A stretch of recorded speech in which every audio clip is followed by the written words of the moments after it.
Can we talk? Can we sound like we know how to talk? All right. Episode 31. I know. Hard to believe. You can start whenever you ready. Let's go. It's time. Put on play pants. Well, welcome in, everybody.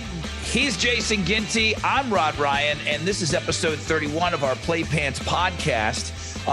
My good friend Mark Petricelli, he let me know about a big Motley Crue anniversary, and he asked if we're going to do a top 5 Motley Crue songs. And I said, yes, we are going to do our 5 favorite Motley Crue songs. Shit's wild here in Houston after Travis Scott's Astro World Festival. We have to get into a little bit of that. It will be a little dark. But I didn't want to start out with that because, Jason, you're doing something pretty incredible here.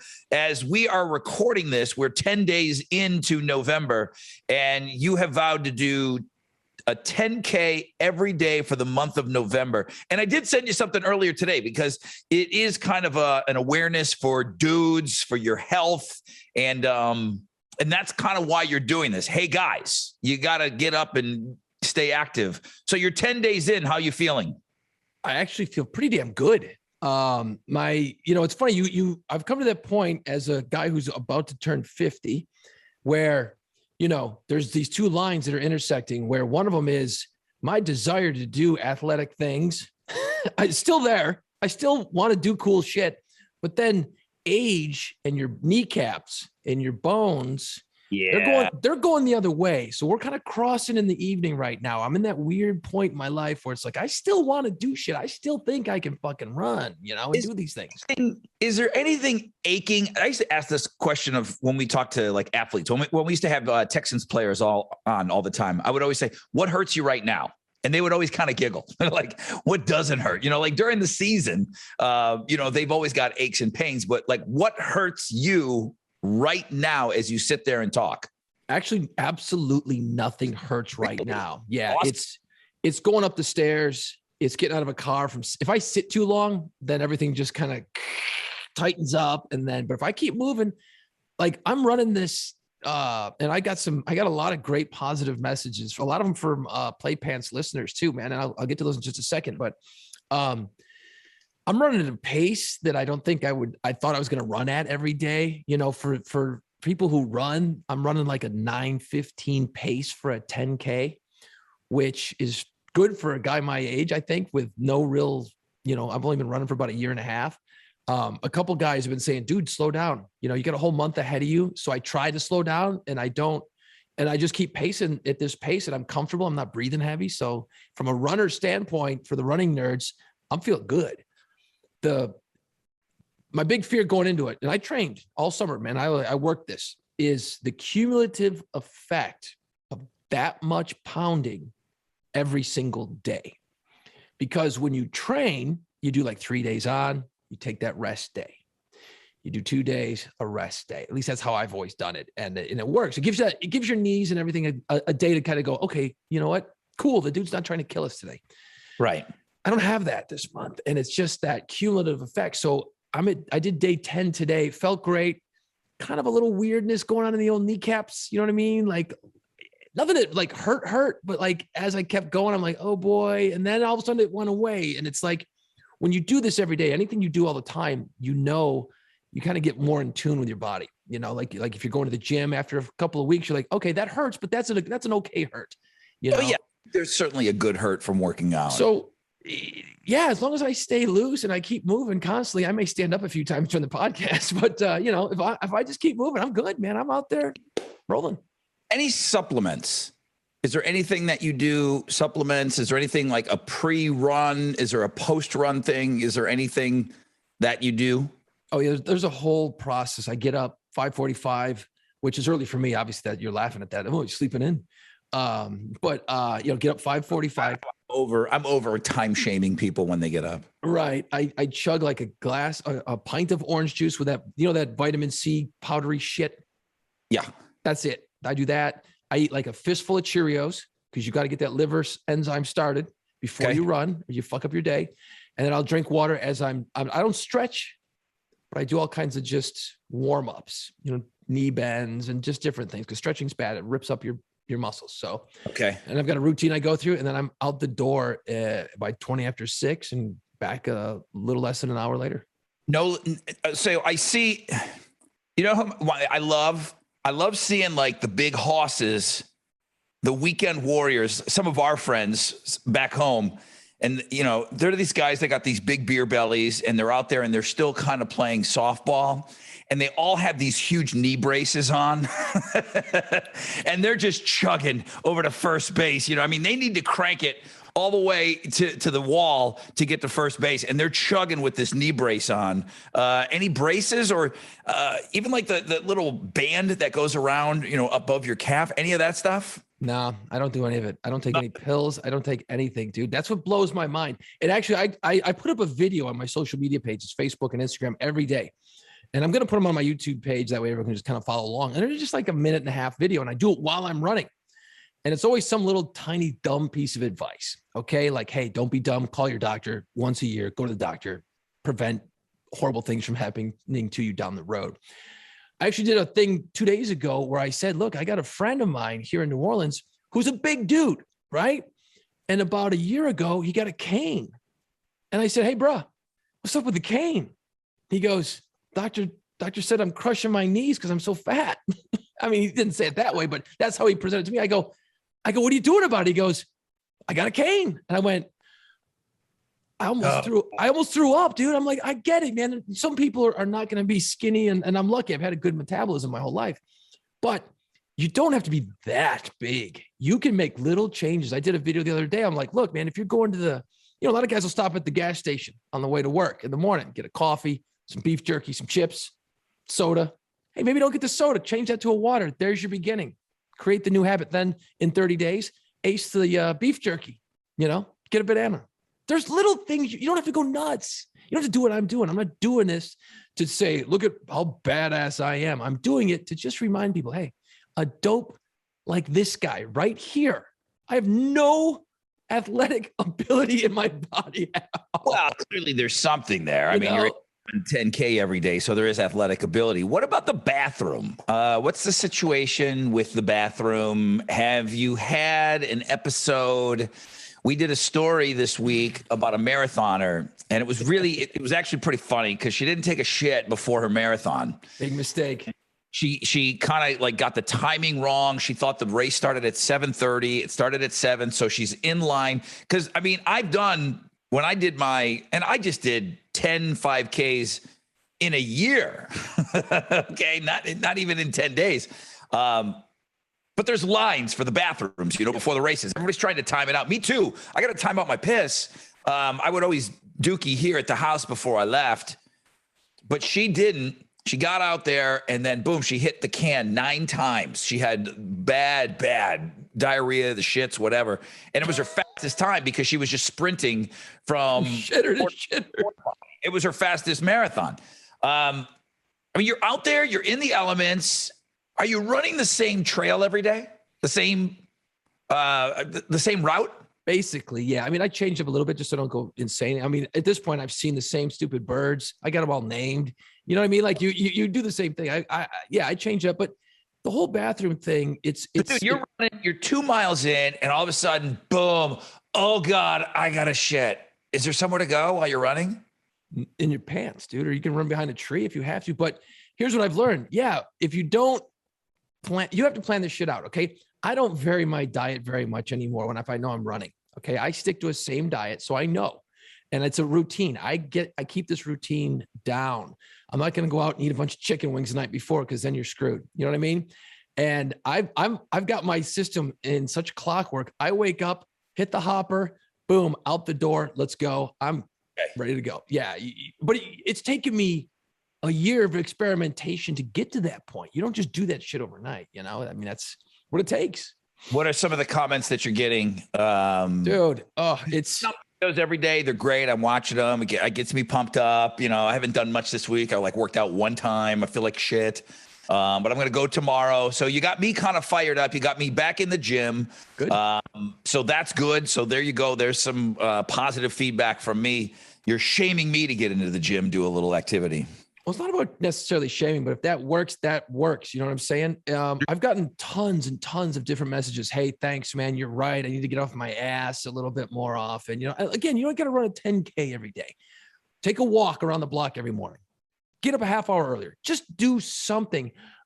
This guy, actually, this is pretty funny, man. Billy Matthias, he's going to go nuts again, man.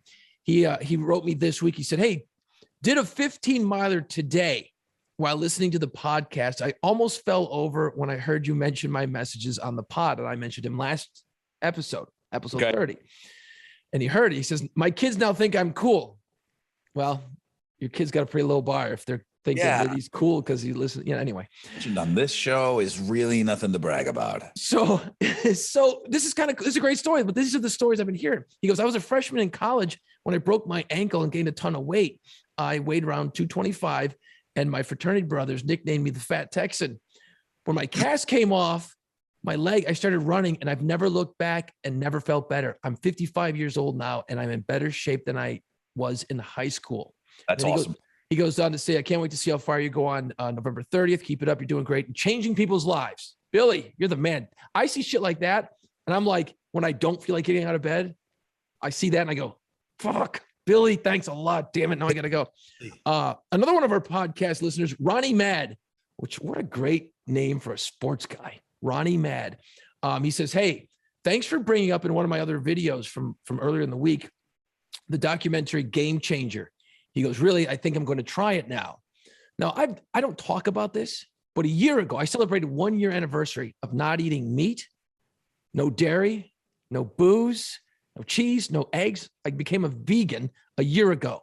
I didn't grow a ponytail. And no, I'm not playing a lot of frisbee golf, nothing like that. I don't talk about it unless asked. He hacky sacks like a motherfucker, though. Dude, I hacky sack and run at the same time. It's pretty cool. No, it's so the Game Changer. If you're thinking of a little other motivation, because diet is a big part of that. We just talked about shitting your pants when you're running. Yeah, work on your diet. It probably won't happen. So you have your colon. Oh yeah, I'm clean, baby. I'm clean, man. And then countless people sending me messages about how they started walking, jogging, hitting the gym. And our guy who loves to make fucked up pictures of you, basically, I think it's him, Josh Caudill. Josh Tree. Okay. Josh Tree. Well, I just go by their names that they fucking leave. I don't have any other cool cartoon names. He's an animal. Check this guy out. He goes, you've inspired me to do more. He goes, I'm not running. I'm on my feet all day, but I will walk the park and do more sets of push-ups and dips and everything like that. He says, I spend about an hour or so after work getting it done. He goes, if I had an inner bitch, I ain't listening to it. And that's kind of my mantra. Like I say, look, your inner bitch is going to tell you, hey, your muscles are sore. Don't run today. Don't listen to your inner bitch. Shut it down. Shut it down. Get out there. And my main message is, dudes are dumb. Call your doctor. Get that fucking physical once a year. You are going to save yourself a lot of problems down the road, especially the older you get. This is one of those times too, because my wife went to the doctor this week and he said he's slammed because everyone's doing their insurance for the following year. If you're lucky enough to have a job that provides insurance, there's a lot of that stuff. Also, I went to the eye doctor this week, and that's all still a part of it. I mean, your teeth, going to the dentist, all of that stuff. Yep. It's really important. I know you agree. Your teeth and your gums, it's really connected to your overall health and wellness. It really is. Your eyes is another story. If you're predisposed, I've got some things in my family, which I don't have any problems with yet. I obviously have to wear glasses, but everyone's going into the eye doctor. They're getting because their benefits call for it, and you got to use it up before the end of the year. So they're starting to book up a little bit. At least here they are, and I'm sure it's kind of the same everywhere. So make those appointments, and if with insurance, I don't know what deal you guys have, but like I pay into it a ton. I pay for all of that. Just my company puts in a little bit. That's basically how insurance works for me these days. Right. And you got to use it. I mean, use it or lose it type of deal. So you're paying for it and you might as well use it up. So here's a reminder from me. Go and use that shit up before the end of the year. And don't forget about, I never did this for years. Go to the skin doctor. Go get your shit looked at. It's weird, but it's cool. Because skin cancer is a major thing. And, anyone who's in the Gen X age group, Dude, we didn't wear sunscreen when we were between the ages of 0 and about 20. We just didn't. So go to the skin, get your skin checked out once a year too, man. I mean, that's important. God, we sound like old men. Shut up. Who gives a shit? When can we get drunk? So in New Orleans, what are you hearing? What's the level of, I mean, it's the biggest news story here in Houston is what happened this past weekend. Travis Scott, who's from Houston, and if you don't know, he's one of the biggest rappers in the world. And it has to be mentioned that his wife is Kylie Jenner, or I think it's just his girlfriend. They have a kid together. But he's just as big as it gets. I mean, it's him, it's Drake, it's Kanye. He's big. He's that big. Just think about the fact that he's from here. It's even bigger. So he has this Astro World Festival, and tragedy hit on Friday. I know it's a national news story, but what's kind of amazing to me is I know it's going to be in a constant news cycle here in Houston, but I watch the national news too, whether it's, David Muir, ABC, whatever, and they're still rolling with this story every day. Every day they're still rolling with this story. It's not going away. And I don't think it's just because there's not a lot of other news going on.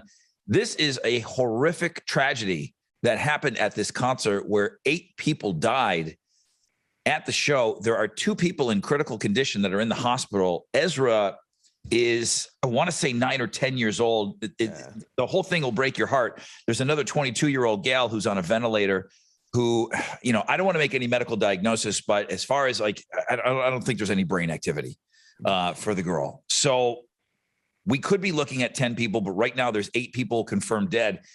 The news cycle locally in New Orleans, I mean, is it something that's talked about? Because I get it, locally you got to move on to do other things. Not a ton. I don't, first of all, I don't watch a hell of a lot of local TV, but social media wise, I see it up, and I know that's not local, but it has come across still locally because, we have a ton of outdoor festivals here in New Orleans. We got a Jazz Fest is a massive festival, and that gets a little crazy at times. Voodoo used to happen on Halloween weekend. That can get pretty wild at times. You get a lot of people outside, outdoor venue and stuff. So, with the concerts and the music in our city, it's in rap music, obviously, it's still being talked about. And I've heard different friends go, dude, can you imagine? I'm like, no. Although, how many times have you been to a show and you kind of like, this doesn't feel good? You kind of feel it coming. How many times have you jumped out of a crowd that you might have been like, I got to get the hell out of here? I mean, it's happened even on the streets at Mardi Gras, Oh, that's the worst, man. Down on Bourbon Street, your feet don't hit the ground for a block. Yeah, you get caught, and that's what it's like. There's nowhere to go. You're constricted. Your arms, you can't move. When this first hit, and I found out about it like most people on Saturday morning. No, I did not go to the show. But I mean, just 8 people dead at a concert. You're just thinking, oh my God. And it's happened before. I react, and then I'm trying to gather my thoughts, and okay, we got to go in. We got to talk about this on Monday. And we took phone calls, and I just felt like, what do you guys want to talk about?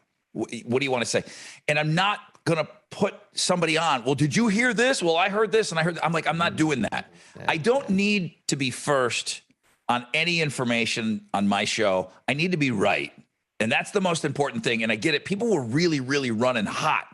And, they were coming with a lot of speculation and all these other things. And I said, I'm not putting that call on. One of the things that I thought was interesting that kept coming in over and over again, because if you saw, Linkin Park was trending over the weekend. And it was for a video of Chester stopping down a concert and saying, hey, wait a minute, hang on. Let's check on this kid here.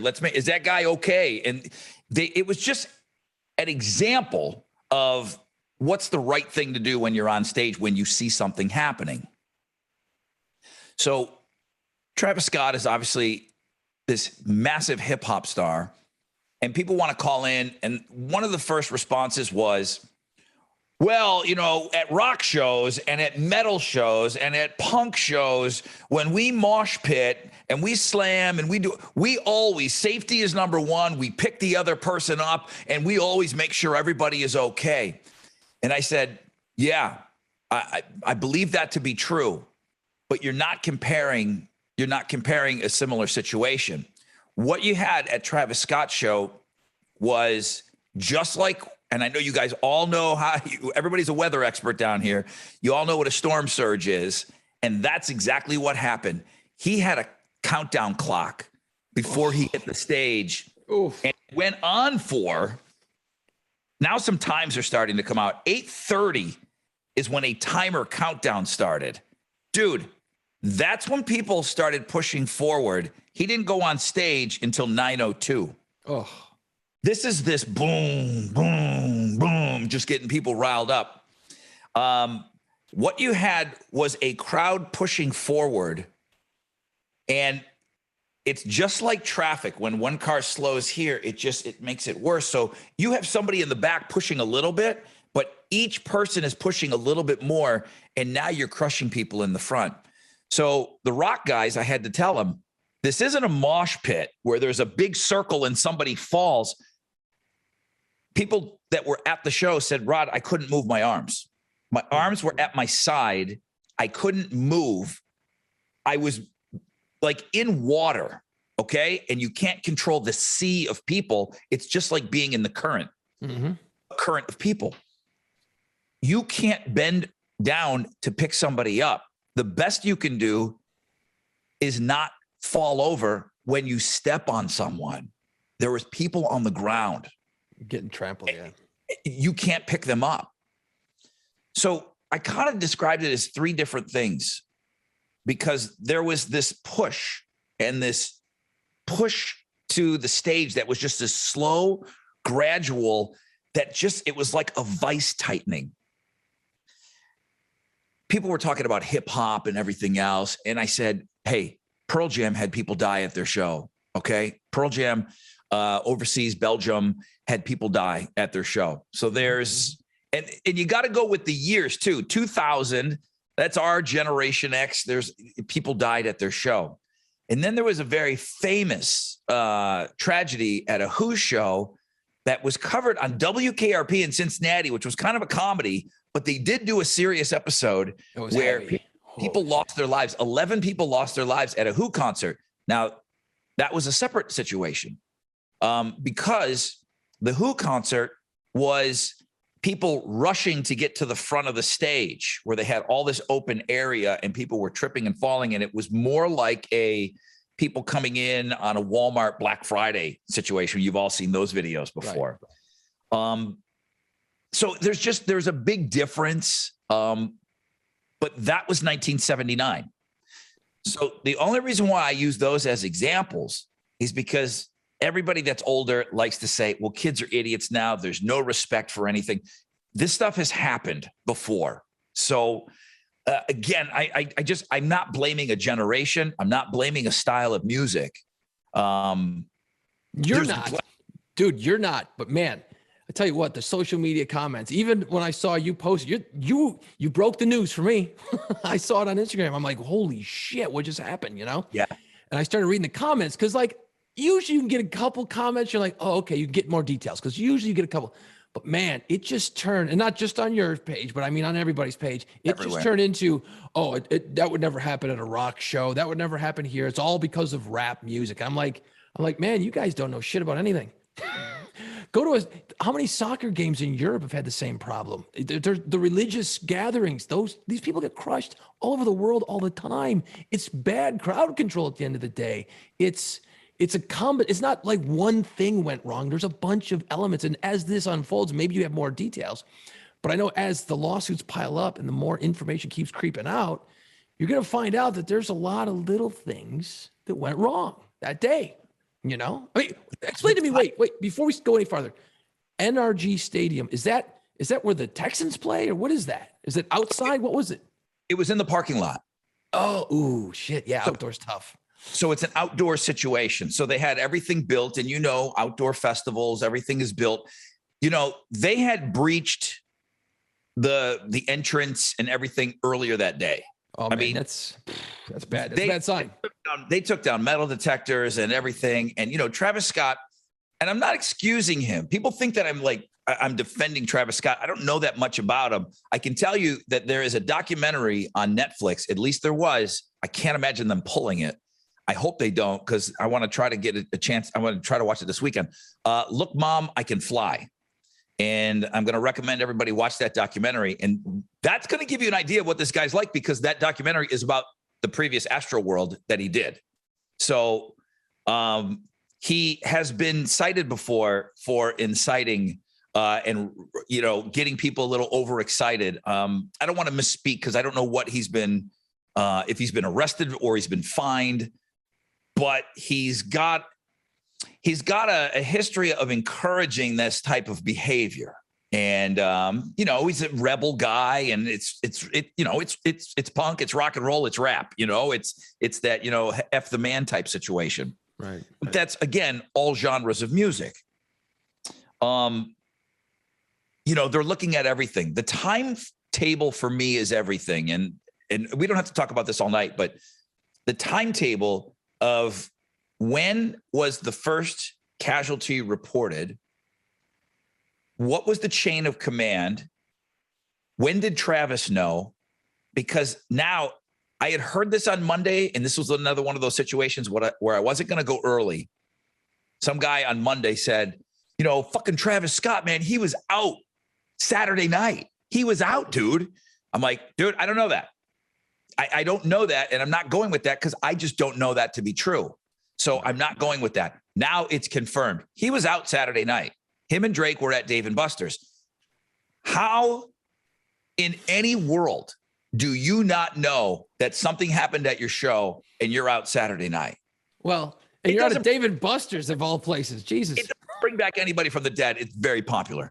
Right. It doesn't bring back anybody. And he's saying that he didn't know. How do you... I can't imagine you not knowing, because the show did end early. Why did the show end early if you didn't know something was going on? How do you not know?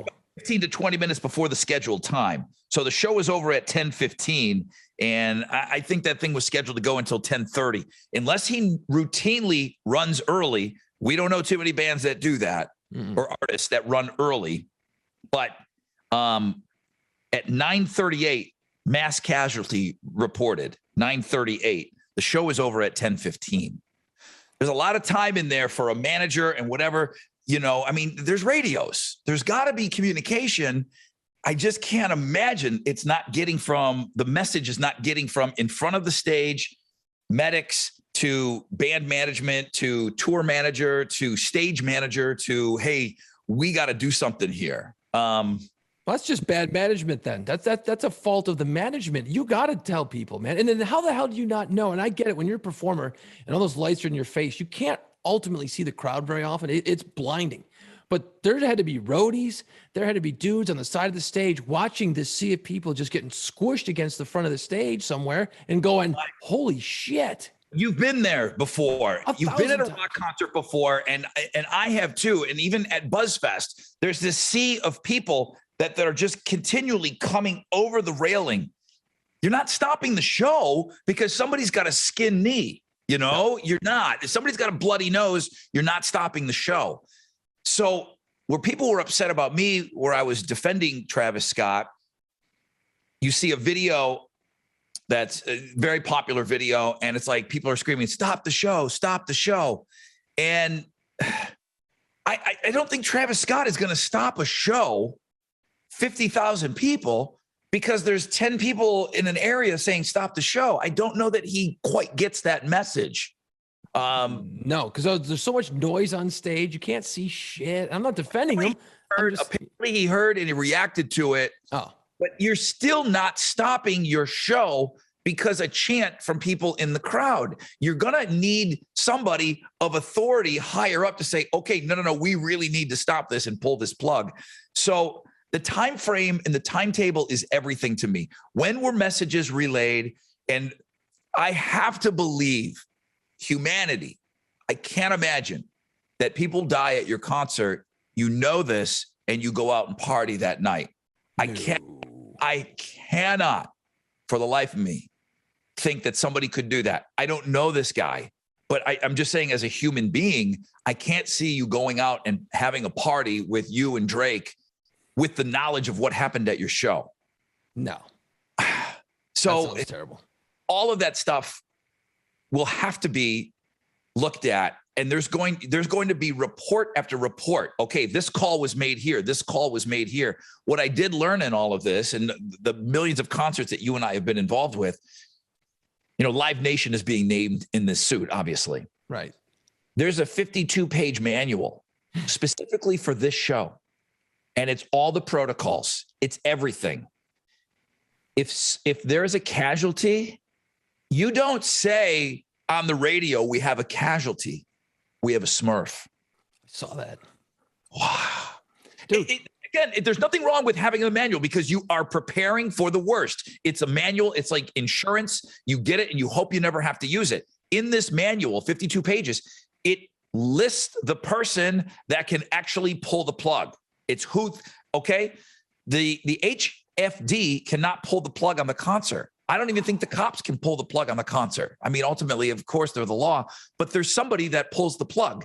There is a speech written out that, hey, here's what's happening, blah, blah, blah. If it's weather, here's the speech for weather. Right. They prepare for everything.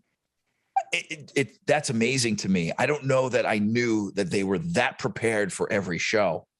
Were these things implemented? Okay, it's one thing to have these things in place. Did you use them properly? You're going to have to look at the timeline on all of this.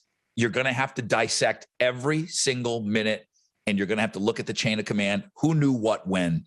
That's going to be the basis of everything. That could take months. Oh, it's going to take a while. What I don't get, and like you said, this thing started unraveling earlier.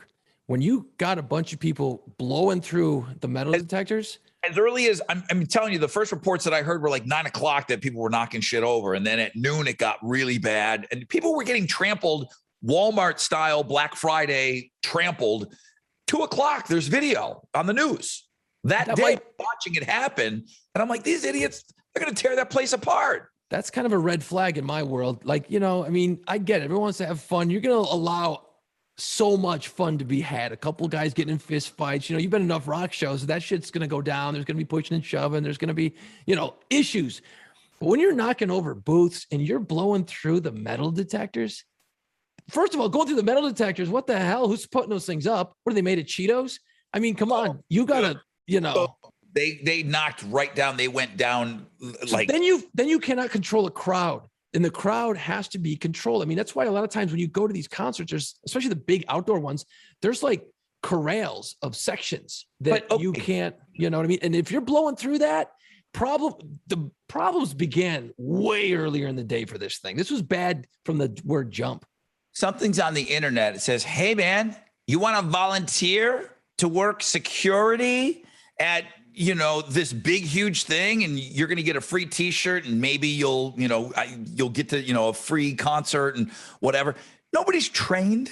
I mean, no, it's like that for everything. I mean, you talk to people, this because your city hosts Super Bowls all the time. When we host Super Bowls, you can volunteer, and there's a 5-minute training session. Basically, you just stand here and take tickets. You don't have answers to questions. You get the yellow T-shirt. That's it. It's like, people start coming in and you're like, wait a minute. I've been through a 5-minute training course. What am I going to do?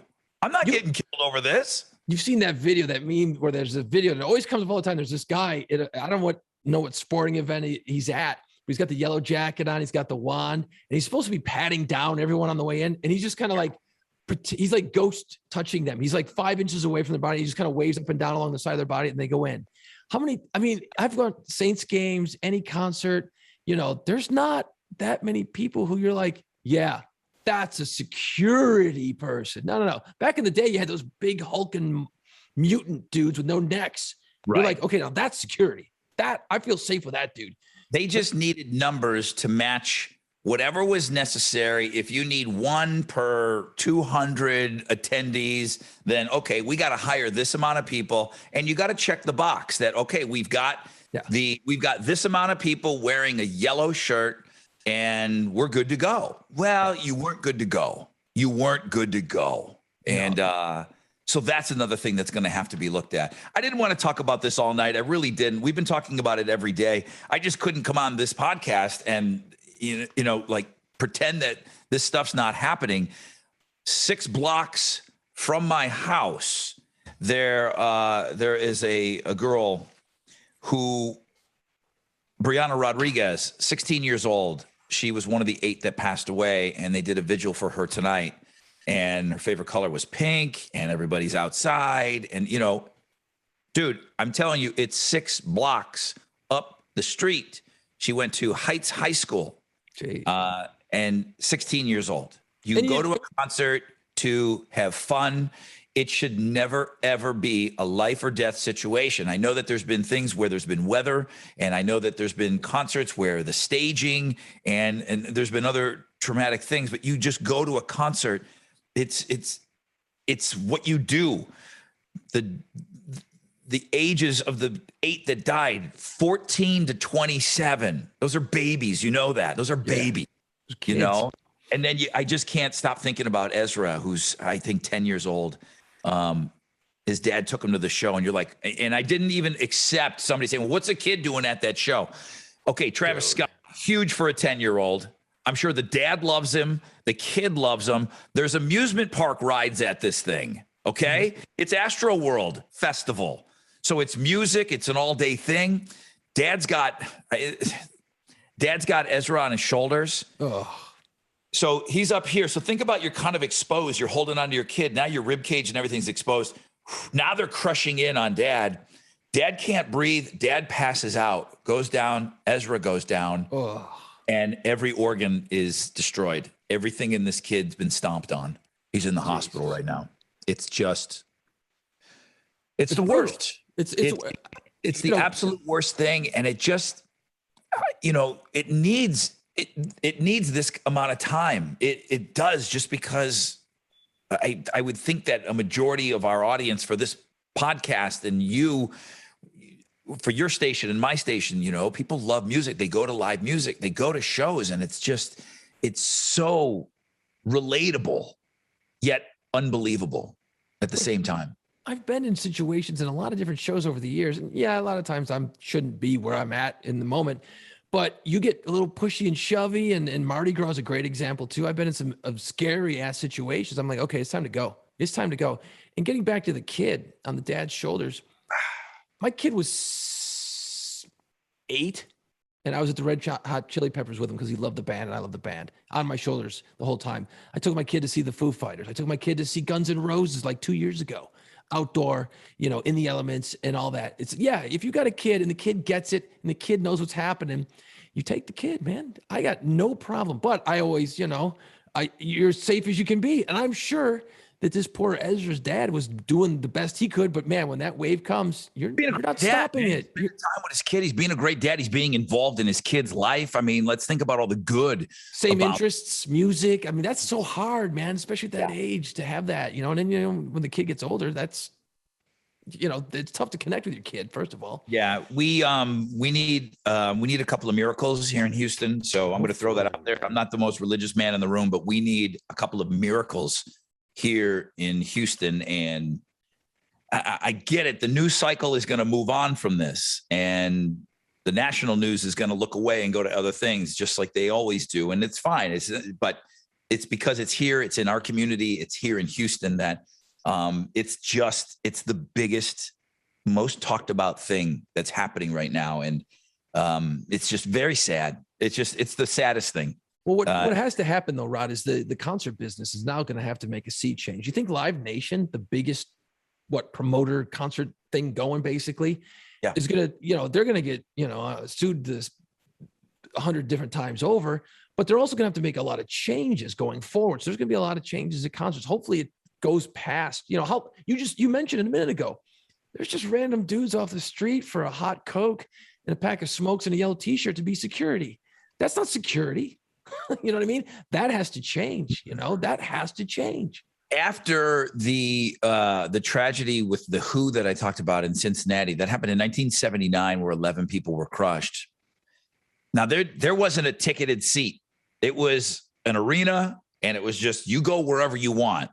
That was not allowed until years ago. Whatever, I don't know what they did, what allowed them to say, oh, okay, we're going to allow this in this situation. So you got to look at general admission. You have to look at how is the structure of the floor. Are you just going to put seats at every show? I mean, those seats could turn into weapons, in a situation like this. Can you imagine if there was seats around? Oh, with all, been worse. Yeah. So I don't know. I don't know. Travis Scott, it needs to be said that he did put out an apology video. He's been a little quiet after that. He said that he is offering counseling, that he's paying for that. I think that's an online deal. He's paying for all the funerals. He's not offered up money to the families. He's going to give money to the families, but he hasn't yet. I'm sure his lawyer said, don't go there yet. The other thing, and I promise we will move on, but he said that, everybody's getting their money back. Now, it was a 2-day festival. So obviously, if you had a Saturday ticket, you didn't get a show. If you went on Friday, you're getting your money back too. Here's just one thing that needs to be said is they said, if you did go to the show and you plan on doing something to move forward with a lawyer, if you get your money back, that may be seen as some sort of an acceptance in what happened. Hey, we're even now. You got your money back. Yeah.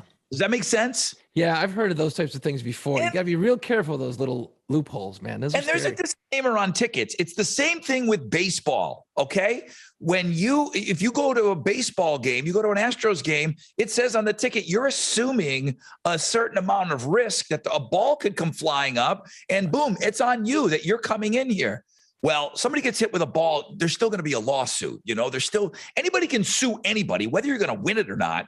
You can just tie people up in the courts. So I'm sure on that ticket somewhere it said you're assuming liability and blah, blah, blah, blah, blah. It doesn't matter. It doesn't mean you can't sue them. It's one extra layer of protection that maybe Live Nation and, the promoter and the artist, they have. But I thought that was interesting in getting your refund. Just if you planned on a lawsuit, they said it didn't seem like you should get a refund. Yeah, that's weird, huh? You know what? I've already spent the money. That's not going to make anything better either. Like, I would be like, I don't want my money back. I want to forget this. I don't want to be tied up waiting for that to hit my bank account. I don't want to know anything more about it. I do want to see in the next few months, the things that are going to come out about what's going to be done from here on out with concerts. There's going to have to be some changes. There just has to be for these big festivals. Yeah. The governor spoke today because he had to. I knew he wasn't going to come out with any kind of a plan moving forward. No, it's too soon. That would have been a little knee jerky too. Yeah. But I was expecting a little something other than politics. And, it was the old, we're putting together a task force and one's in place for future events. And we don't want this to happen again. And, he said all the things that a politician would say. Right. So there's going to be a task force. They're going to look at things.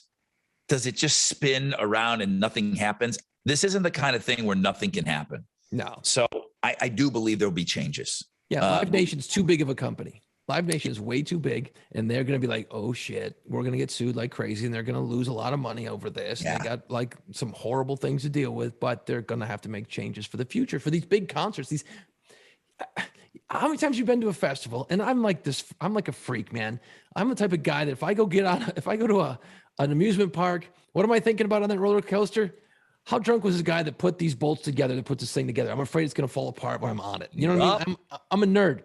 So I look at these festivals and they got some shit ass chain link fence around the perimeter. I'm like, no, nobody's going to break through that. How can that be possible? You watch them do these and you're like, yeah, that does. If somebody really says, hey, screw this fence, I'm coming through. Guess what? People are coming through, man.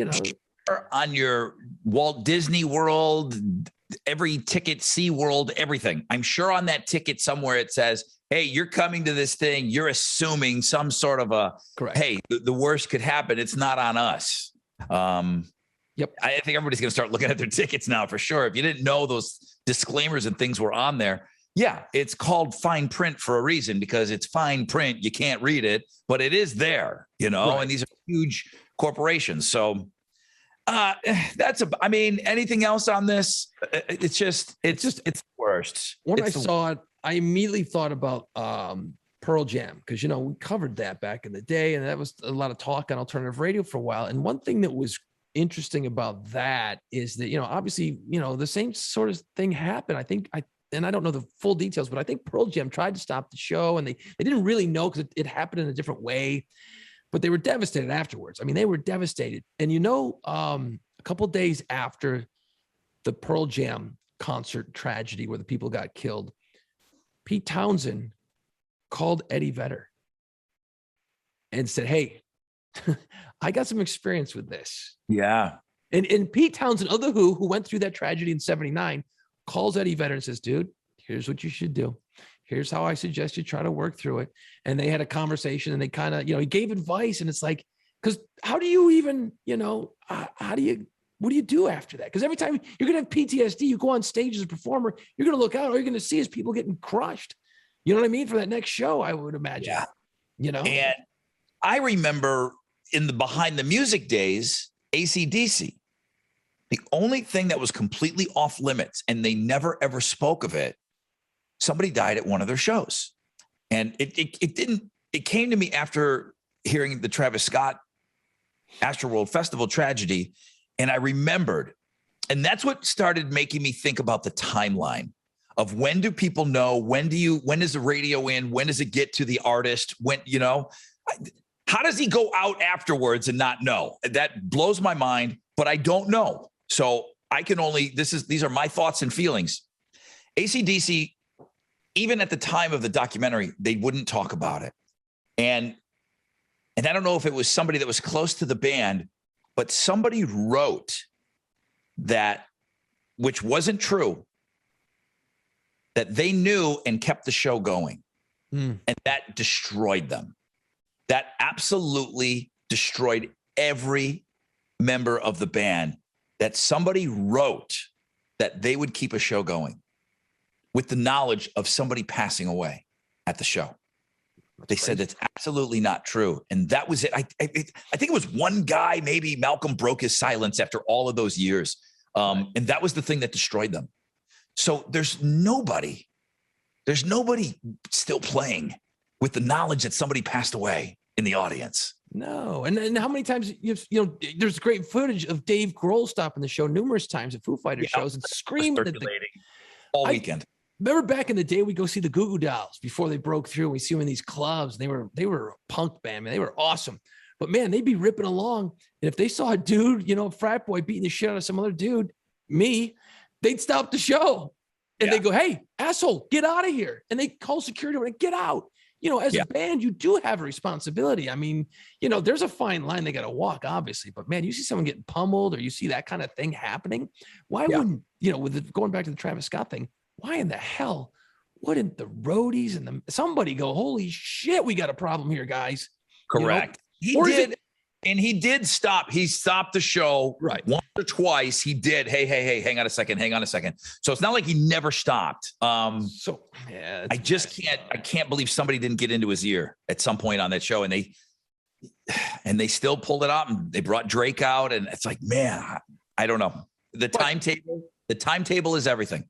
And, and again, I know shit all about this, but I'm just want to point this out that a lot of times, your promoter and your artist have a contract. You know what I mean? Like, you got to show up, as a performer, you got to perform. You got to perform for X number of minutes, X number of songs. A lot of times those contracts are pretty hardcore, depending on who the artist is. I can only imagine what Guns N' Roses must look like, to get Axl to play back in the day. But maybe there's a time limit. Like, you got to do X number of songs. So he's like, well, if I'm going to get paid, I got to do this. I don't know if that's the case. I've heard that in other situations. So who knows?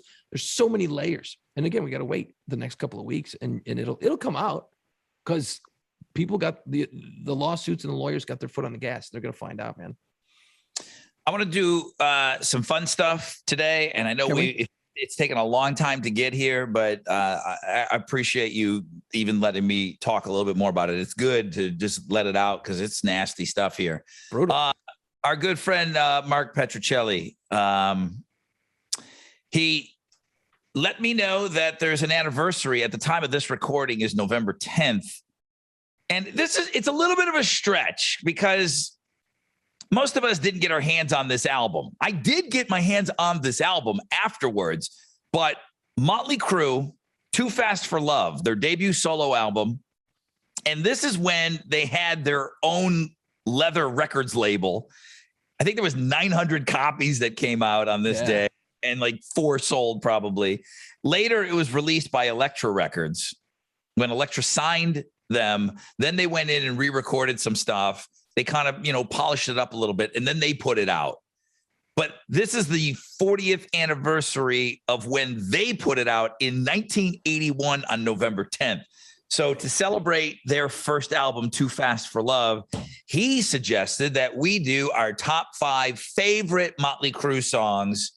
And I knew, as soon as he told me that, I knew it was going to be difficult. I mean, I do love me some Motley Crue.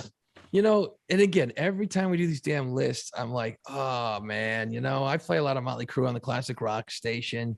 I'm a little tired on some of the songs, but then I like, anytime we get these lists, I'm like, okay, here we go. And I start doing my homework and I start going through, I'm like, oh, I forgot about this song. Oh shit. I'm blasting Motley Crue up here for the hour before the show. I'm like, God damn, I forgot how good. And then I start thinking about the movie, The Dirt, which I don't know.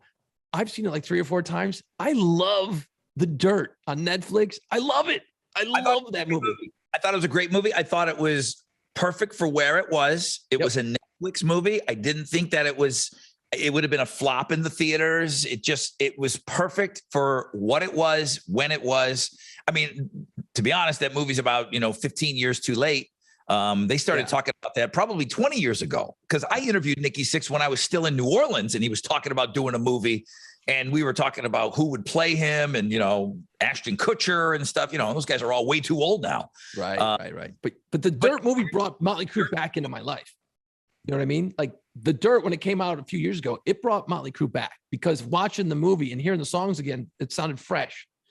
And hearing them put them together in the movie, I'm like, oh. Yeah, that's freaking cool, man. So yeah, Motley Crue, top 5. This was hard. I had 12. Okay. I had 12. All right, so we'll come back. Let me talk about one of our remaining sponsors here, as I give Jason a little break here. Pirates of the Quarter, recently named by Travel and Hospitality as 2021's Innovative Tour Company of the Year. And they found out that Luxury Travel Guide named Pirates of the Quarter as the 2021 Cultural Tour Company of the Year, and sponsoring the Play Pants podcast. So we love them for that. There is no other walking tour like it in New Orleans. I've been on maybe 3 or 4 different types of walking tours over the years, and this is the party one, man. You're going to find out real history. These are real stories. The French Quarter really had this kind of cool shit happening back in the day. So they're going to take you to the places where stuff happened. They're going to point stuff out. You're walking around, you're drinking your beer. Now is a beautiful time to be in New Orleans. I've always said October, November, it's an absolute perfect time to be out. So discover pirate history, New Orleans, piratesofthequarter.com. Spots are booking up fast. Be sure to check out their pirate pub crawl. They do that on the weekends. So that just kicks it up a notch or two. Go from bar to bar. You're hearing all these crazy stories about New Orleans. And I'm telling you, you're having a great time. It's not like you're on a history tour, but you are. And you're going to just come away with, wow, I learned so much about New Orleans itself. But man, what the pirate role was. Details on the link wherever you get this podcast, at Pirates of the Quarter on all social media. Down the quarter over the weekend, Rod, looked good. Looking good. People are coming in. I mean, we're not where we were 2 years, pre-COVID, but people are out partying, hanging out. The bars are rolling. It's, you want to come to New Orleans now, you're in good shape. In fact, we've got some of the lowest numbers. I guess, we had some of the worst numbers there for a while for COVID. Now we got some of the best numbers. So we're doing good in New Orleans. So, cruise in, have some fun. We're open for biz. And Mardi Gras is rolling. We're ramping up for that now. They're talking good things about that. It's going to happen. Parades are going to roll. We're all tuned up here in New Orleans, man. I love it. I can't wait to get back. Motley Crue. Why don't you just give me a handful of songs? What's in regular rotation on a classic rock station? I really don't know this. We play Dr. Feelgood, Kickstart My Heart, Home Sweet Home. Occasionally, if there's something weird going on or a specialty thing, we'll throw in like Shout at the Devil, which is fucking great, by the way. but not in regular rotation. No. I'll bust that out of my noontime show occasionally if some anniversary comes up. But yeah, no, we got a decent 4 or 5 songs rolling. It's good. Okay. How do you want to do this? You want to go first? Yeah, I'll go first. I like going first. Jason Ginty's top 5 favorite Motley Crue songs on this being the 40th anniversary of the original release, Too Fast for Love. Which I don't think I still have a copy. I don't think I do, but I love the songs on it. It's pretty great because it's so raw. And I want to talk about that. Unbelievably raw, and it's easy to look at it now, and it's thin, but it's hard to take yourself back to 1981. Okay, like shit didn't sound like that. They really did sound different. And Mick Mars, I've never really thought of him as being this amazing guitar player. I really don't know. I can't imagine that he sucks. But the one thing about Mick Mars is his sound, and it's uniquely him. Absolutely. And it is from that very first album. And that's almost as important as being great, is having an identifiable sound. Anybody can kind of plug into a Marshall stack, but Mick Mars, even on that first album, I don't know what he did, but he had a sound. Slash has a sound, and he's great. And Eddie Van Halen had a sound, and Morello's got a sound. Mick Mars, fuck, that guy's got his own sound. And it's powerful. You go to a Motley Crue show, and Mick Mars is so powerful on the stage. I mean, it's so loud, and it's just you're right. It's his sound. It's not. I don't know if he's great though. I don't know if he's a great guitar player. I like it. It doesn't matter because he just fucking sounds like him, and that's what makes him great. And I was going to bring that up in a second with Mick Mars. My number 5 song is Livewire from Too Fast for Love. I love that damn song, Livewire. Yeah. It's so freaking good and fast and raw and dirty and just awesome. It's just great. I mean, it's just loud and visceral. It feels almost like a Motorhead song in a way. You know what I mean? Like, it's just like, it's thin, but it's badass. And if you want to get pumped up, put on Livewire. That'll do it. Yeah, Livewire's pretty great. And Tommy does some cool things, I mean, right out of the gate, Tommy had a cool style, and he did some interesting things that I immediately mimicked. When you're young and you start listening to stuff, you just start copying people. And sure.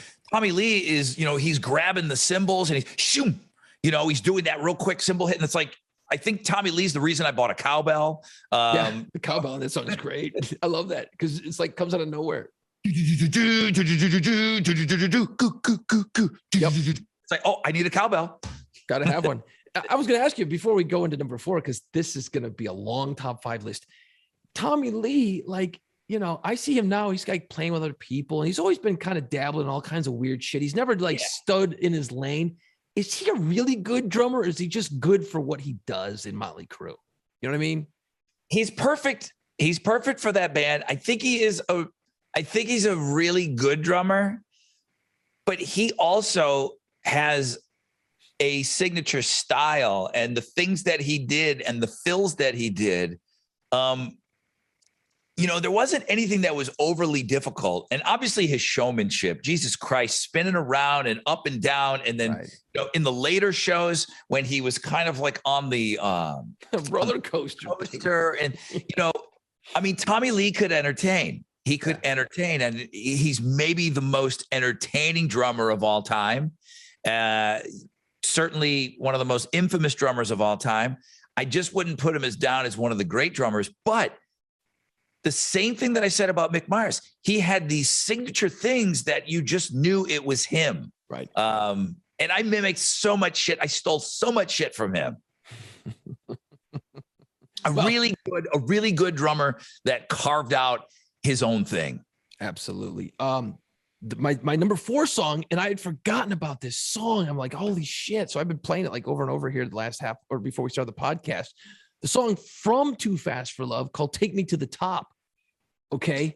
It's not known very much, but if you listen, and this goes back to what you already brought up, so we're going to talk about this anyway, was Mick Mars' guitar. It sounds so thin and so shitty, but what he's doing in that song is so badass, especially the first minute and a half or so. Right. And it brings me back to what you said originally is like, you never want to go back and redo something from that era, like we talked in a previous podcast about, some of Metallica's first albums. And I'm like, and one of the things I brought up was, gosh, could you imagine if they went back and redid it, how great they could sound from a sonic good production standpoint. Great songs. Right. They just sound thin and not good. Same thing with this album, especially the song Take Me to the Top, man. If they could really get it in there into a studio and let Mick go nuts with the guitar, it would be a different song. It would sound different and it wouldn't have the rawness to it, but God damn, it would sound so good. You said you got reintroduced to Motley Crue because of the movie The Dirt, and in The Dirt, and I think it's pretty accurate, the first song that they jam on together is that song. When they get Vince, when Vince's dumb girlfriend is in the room with him and he's singing and he's got the lyrics. I think that's the song. Not?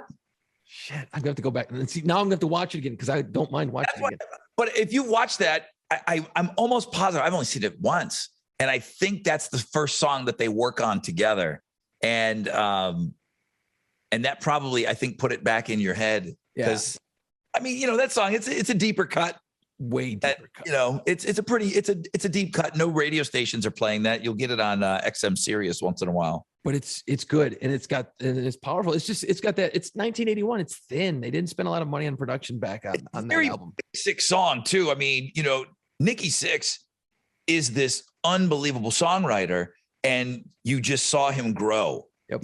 And you saw him morph. You saw him morph into this amazing songwriter. He really was.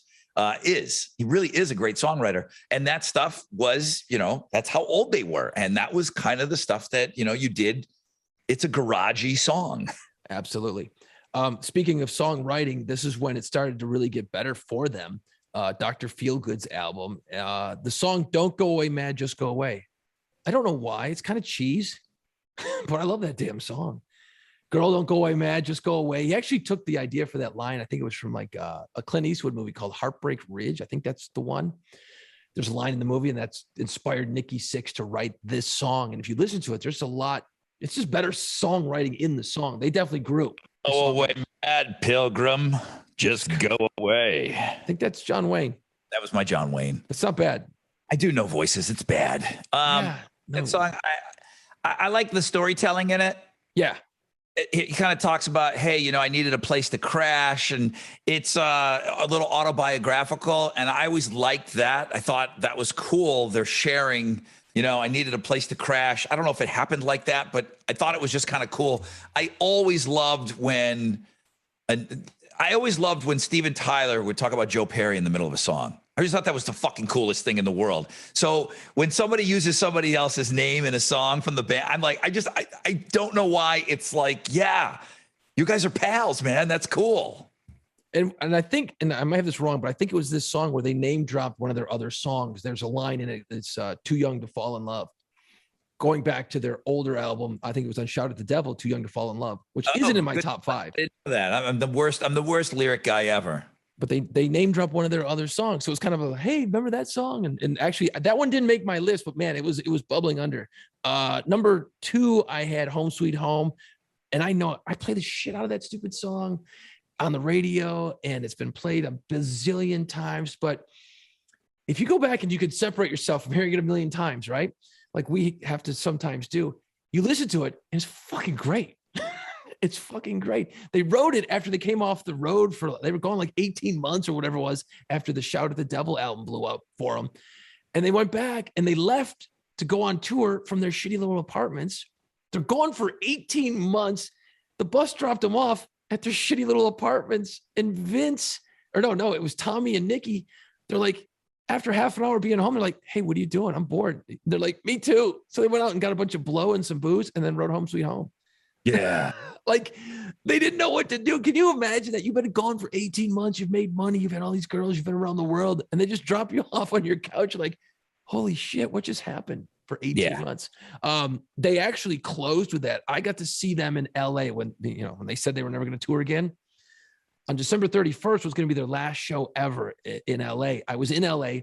I saw the night before the last show, and they closed with Home Sweet Home, and I was like, and it was powerful. It was cool. You could see like it was over. It was done, and then it wasn't. Thing is, I mean, we don't. It's not. I'm not here to bash Motley Crue, but I just kind of went out of business with them going to see them live anymore. Oh no, they Vince blow.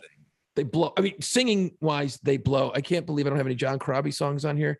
Actually, you know what? And Nikki Sixx has said this numerous times about the song "Home Sweet Home." Came out in '85. Okay, he tends to claim some shit, but he says with "Home Sweet Home," that started the trend of putting a power ballad on your album, and then it was being released. '85. It's the ultimate power ballad for me. It's the ultimate. I mean, you're going to go back and you're going to tell me Nazareth did Love Hurts, and everybody's going to they're going to come out, they're going to come at you. Sure. I'm talking about the prototypical, the power ballad that launched everybody doing power ballads. Okay. It was that song. Bands had slow songs. I mean, Black Sabbath had Changes. Okay. Right. It's a power ballad. Beautiful song. Yeah, it's a great song. It didn't launch. It wasn't the song that everybody, this was the one that everybody felt they had to do one of those. Well, because you had the song, and then 85, you had the video. MTV was getting rolling, man. So it was a perfect storm, perfect time, perfect combination. And then number one, I remember as a young lad hearing this for the first time, and it scared the shit out of me. And I heard it with the intro, from Shout at the Devil, the song Shout at the Devil. Yeah. And I remember hearing the intro going, holy fuck, what is this? And then and the drums just come in and they're so powerful. And so there you go. You could play Shout at the Devil on the drums. Okay. It's just the power. Correct. So you asked me, is Tommy a good drummer? No. And then he's not great. You asked me if he's a great drummer. Right. I said, no, he's not great, but he's Tommy Lee. You could play that song, but Tommy did it the way Tommy does it. And knew that was what that song needed. He didn't overplay. He's better than that beat, but he knew that that's what worked for the song. So he's this amazing utility player because he knows that this isn't about me. This is about me laying down the beat. It's not an incredibly difficult beat, but that's what fucking drives that song. And it's the smart thing to do. It's kind of, when Dave Grohl talks about, Nevermind, he could have done so much more, but it's like, no, that's not what the songs needed. They needed blattin, blattin, blattin, blattin. Well, that's like going back to, we're both fans of Wolfgang Van Halen.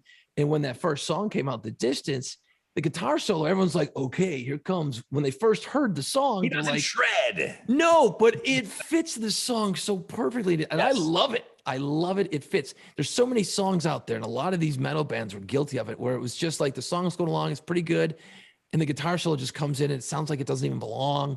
Yeah. And it's like, oh, you're just showing off. It fit the song. So yeah, Shout at the Devil. And I remember being pretty young when I heard that song, and I remember getting yelled at for it because it said Shout at the Devil. And then I remember going, hey, they're screaming shout at the devil, not with the devil. And then the lyrics actually, there's not a problem here. You know what I mean? But everybody went nuts. Of course, I guess it was the upside down pentagram on the cover that might have done it.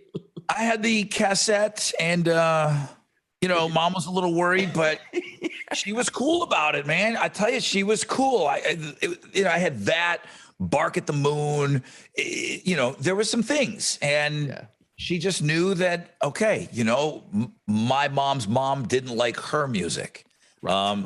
And I can't believe that my mom had that kind of awareness. It's like, okay, well, I'm going to trust you that you know what you're doing with this. Never was a problem. Music was never, that issue was never a problem growing up. We were able to listen to what we wanted to. And yeah, I Shout at the Devil. Like, your kid has a Shout at the Devil cassette. What's going on here? What do we need to talk about? What's going on? What are you miserable about? What's weird about that is, like,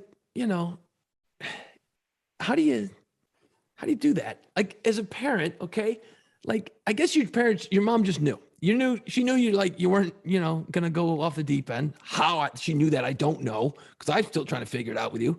But I I mean, wasn't like, sacrificing people in my backyard, or I didn't even start with animals or anything like that. I mean, I wasn't doing anything right. that led her to believe like, okay, this is taking him in a weird area. I was still me. I just happened to like something that was called Shout at the Devil. It's 83. So I'm what? I'm 10, Jesus, 11, 12, 13, 14 years old, Yeah, I'm like 11. Yeah. But I remember my mom, she would let me listen to what I want to listen to, but she'd give me shit about it. She said, "Oh, this is crap. What are you listening to?" And that was fine. I didn't mind that because I would say the same thing to her. Of course, she was totally right because all the shit she was listening to was great. But it took me a lot of years to appreciate it, Rodney, Right. what do you got for your top 5 Motley Crue? I really want to hear this actually because it always ends up me going and digging up other songs. And this is why it's so great about these crazy top 5 favorite lists. I mean, the stuff that you said, I don't have a problem with any of it. As a matter of fact, some of this stuff is like, oh, okay, I giggle a little bit. Number 5, Livewire. Because it's the reason for copied. It's the reason for our top 5, right? Yeah. I mean, we're talking about Too Fast for Love, Livewire. It's the first single off of that. It's mixed guitar. It's set the tone for this amazing career and this amazing, collection of music from these guys. I just think that it's the ultimate first brick, that song. It really is the ultimate for me because even though they changed their sound and they changed their look, the thing about Motley Crue, think about, okay, Too Fast for Love, that's kind of, it's glammy. It's very glammy. Shout at the Devil. Okay, now we're going devil worshiping. Theater of Pain, very polished, almost getting into Def Leppard territory. And then Girls, Girls, Girls, let's put on leather jackets and get Harleys. Like, you know what I mean? Like they rolled together with all these different things, but it's still, it was always Motley, on those first 5, 6 albums for sure. Oh yeah. So off of Too Fast for Love, I go with Livewire in at number 5. In at number 4, I'm all over the place. Wild Side. I do love Wild Side because it's so different. Wild Side, and what's different about it? Off of Girls, Girls, Girls, 1987. It's Tommy. It's the drums. It's the time signature change. It's that time signature change, and then they go da da da da da da da ding ding ding. So the way that Tommy gets in and out, it's all him. He's driving the time change, and the rest of the band is following him beautifully. But I really feel, again, it's not overly difficult, but it's just classic Tommy. And him changing up that time, I just think it's so nasty.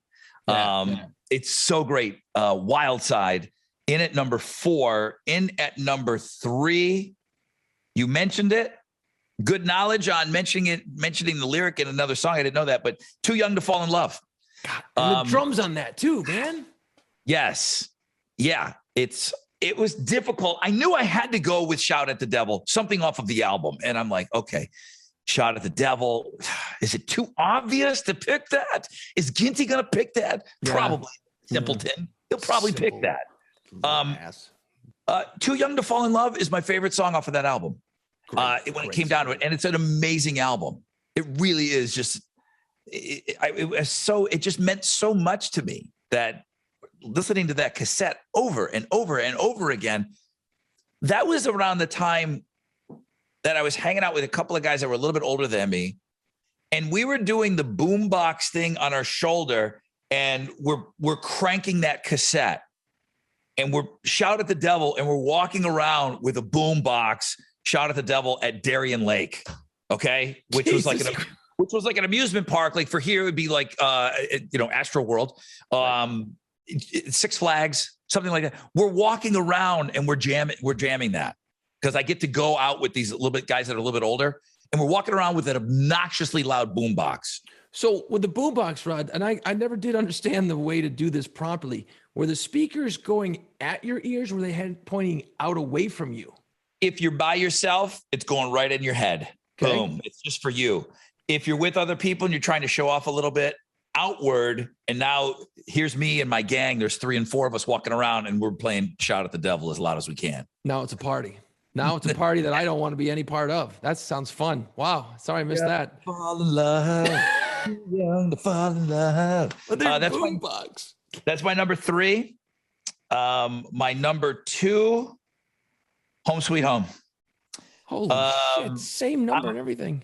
I'm all about dropping fucking bombs on this podcast. I lost my virginity to Theater of Pain. Okay. Right underneath a Tommy Lee poster. She had it right there on her bed. Tommy Lee, just him. Boom. That was her guy. I was her guy. Her guy's there. This guy's there. I'm underneath Tommy. Boom. Finally get after it a little bit. Her dad comes home. Wow. How fast can you run? Motley Crue is the soundtrack to my virginity leaving the building. Okay. So here, I want to just do a little math because this is going to be a fun exercise, Rod. And then we'll get to your number 1. So that year, I'm assuming that happened a long time ago, way before anyone really kind of knew what kind of a crank T. Lee had on him. Sure. So, you know what I mean? Like that shit didn't come out until like the mid-late 90s. But, there were some revealing outfits before. I mean, you could tell that those guys, they got some hammers on them. So she's thinking, she's Tommy Lee, man. Tommy Lee and some serious wood is going to be brought. And then she's looking at the poster I just wanted to make sure we are all on the same page here, dude. As I'm just klutzing around, don't know what's going on. Believe me, dude, it was quick. Her dad came home. All of this is true. Every word of this is true. Motley Crue is playing. Okay. Wait. You started when he put the tip of the key into the keyhole to unlock the door. You were done by the time he turned the lock. I had been trying forever and ever and ever, and I just couldn't quite. I didn't know where I was going with stuff. So it wasn't the first time that we tried, but this was the first time that it's like, oh, wait a minute. I think I've docked in right here. Hang on. This is it. This is it. The docking has happened. She said the same thing. Dad rolls in, and it's just as quickly as it started, it was over. And I grabbed my clothes and I ran across the hall and I went to the bathroom. Dad comes home and boom, and I come out of the bathroom.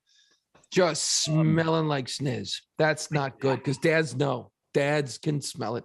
Home, sweet home, my number 2.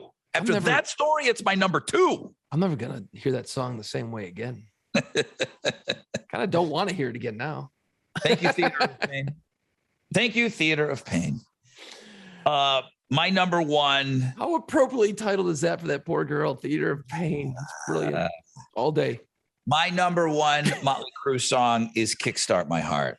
I don't know if you play it too much or because I asked you, and there's always a reason that I ask you questions. It's never just to fill time.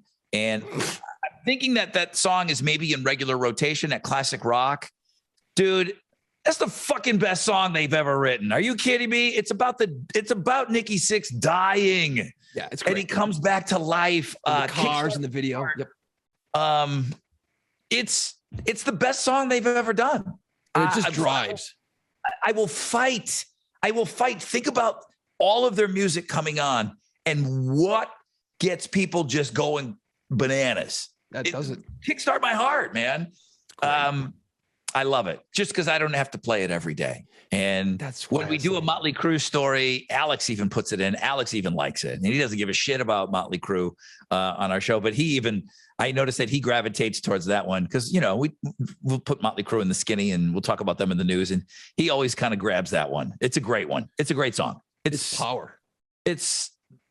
You talk about dying and coming back to life, and it really happened. Then you write a song about it. That's great. And you die, you get brought back to life. Then you go home and cook up the biggest batch of heroin you've ever done and pass out with the needle in your arm. And then what? And then you write this? And then this is what you write? I mean, I'm not glorifying all of that, but I just did. But you kind of did, actually. Yeah. So just in parallel universes, Nikki Sixx does all that. You're fumble fucking around under a Tommy Lee poster. See what we're doing? Yeah. Here? A couple years earlier, before. So yeah, because that's Feel Good. So girls, theater. Yeah. Theater of Pain is when, you start finger rocking, and then you start moving on to other things. So yeah, Theater of Pain is where things really started getting interesting. We are definitely talking about two different things now, aren't we? You're going back and rehashing some old memories right now. You're digging around that closet going, oh, and then I remember this, and I remember that, and I remember this, and then it's a good thing nobody listens to this podcast. Well, I was actually going to bring some things up that were kind of funny. Like, for instance, we have social media pages. Well, we highly suggest you follow at Playpants Pod. You got Facebook, you got Twitter, you got your Instagram, and of course the video version of this disaster. We have a video version every week as well. And I'm looking, and if I'm speaking out of school, you can just tell me to be quiet here. But we get, you see the little like button. So I'm like, oh, I wonder who's chiming in on us. Sue's making comments and shit. And dude, last week we put up all kinds of shit about me and a penis pump, and you've never produced more promos for one of our. You've never produced more promos for this podcast than you did for last week's. I'm just saying it was gold. You got to. Penis pump. I mean, that's all I saw. Every time I went online, I saw something about a penis pump. But dude, every like 3 days, your mother-in-law just comes on and likes all the shit, and I'm just She's like very supportive. She's very supportive. I know what she got her. I know she knows what she got into when she listens. Her daughter got married, right? I think she listens. I believe she listens. I think she listens to the radio show more than she lets on. Oh my God. And I think she listens to this podcast. Like, what is she thinking when she hears that you had a penis pump under your bed? Like, that. I love you, Ma. That's my wife's mother. That is supportive. Very supportive. That is really, really supportive. I love you, Ma. She must just sit there and go, oh my God, what? I'm a different guy. I mean, I've had a few life experiences. Come on. What's the word we're looking for here? Unique? Yeah. I mean, I've had a few life experiences I like to share. So yeah, maybe I've overshared a few things, and I think this is another one of those podcasts that's been a little overshared, but well, I actually told Tommy Lee that story before, that everything that I shared with you, and he laughed. He kind of thought it was funny. Tommy Lee's heard a lot of stories in his life. I'd like to think that maybe that was one that maybe I don't know. I don't think he could recite it back, but at the moment he seemed like he was pretty interested in it, which I've got to say about T. Lee. He's the best, man. Yeah. Like, he's the absolute best. I've dealt with him a bunch of times. I don't know Tommy Lee. Like, we're not pals. But I've had all kinds of interactions with him in studio, face to face. And he's awesome. He really is just an awesome guy. And the same with Nikki Sixx. And I've had face to face with Nikki Sixx, and I've done phoners and videos. And Nikki is great. It's unbelievable how smart he is. I've never talked to the other two, but Nikki and Tommy are the absolute best dudes in rock. If you want to have fun, you talk to Tommy Lee. Mm-hmm. When he came into the studio in New Orleans years ago, Big Goon comes in and says, okay, here's the ground rules. And it was right when all this hepatitis stuff was happening, and him and Pam. Yeah. He said no hepatitis, no video, and I think no Pam. I'm like, shit, man, that's a lot of Tommy Lee right there. The hepatitis story was huge at the time. I'm like, I can do without that. Shit, we're not gonna talk about Tommy. We're not gonna talk about Pam at all. It's like the hottest chick on the planet at the time. No video. Right. I'm like, all right, I can do it, man. I go, okay, you have my word. I'm not going to be shock jock, and I'm not going to try to get him. And abiding by those rules, Tommy Lee was in the studio hanging out for about an hour and 20 minutes and just having a good time and just a bro. Yep. And it was awesome. Sometimes it's good to play by the rules. I could have been that outrageous jock and like, well, I got you here. Let's talk about Pam really quick. And I'm sure it would have really turned. And then all of a sudden he would have had somewhere to go. Yep. And played by the rules. He hung out forever. And I've had several situations with him in the studio, and he's been great every time. Same thing with Nikki. Nikki's just smart. Nikki's just really smart. He's smart. Doesn't have to tell you he's smart. Those are the smartest people. Those are my favorite people. When you just figure out when you're with them that they're intelligent. I hate people telling me how smart they are. I'll figure it out on my own. Nikki Sixx, you talk to him for 5 minutes. Man, he's got it together. This guy used to be hooked on heroin. What? I know. This guy died? This guy died, wrote a song, Kickstart My Heart. He's like the smartest guy ever. Yeah, I've interviewed him a couple of times as well, and I actually went. Motley Crue played here years ago, and I went back to meet him before a gig, before they went on, and this was like 2 hours beforehand. I was supposed to interview him in his dressing room and shit. So I knock on the door, and they got handlers. He's like, "Oh, Nikki just woke up from a nap, dude. He's a little bit out of it." And I hear Nikki going, Is that the guy from the radio station? Like, in the back room, I can hear him yelling, like, "Is that the dude from the radio station?" The manager's like, yeah, you want me to send him away? He goes, nah, who gives a shit? Bring him in. Come on, let's do this. Like, he woke up from a nap and he was totally cool. And a lot of times those guys will not do that. They want to be looking pretty. And I got a picture, man, and Nikki Sixx looks like he just fucking woke up in the picture that I'm with. And the nicest dude, totally cool. He could have just been like fucking 2 minutes and get out of here, asshole. No. He's a big dude. Yeah, he's a lot bigger than I thought. He's a big guy, man. Like, he's big. Like, he's wider. He's tall. Yeah. He's big. Tommy's tall and skinny. He's just like you think. Bones, yeah.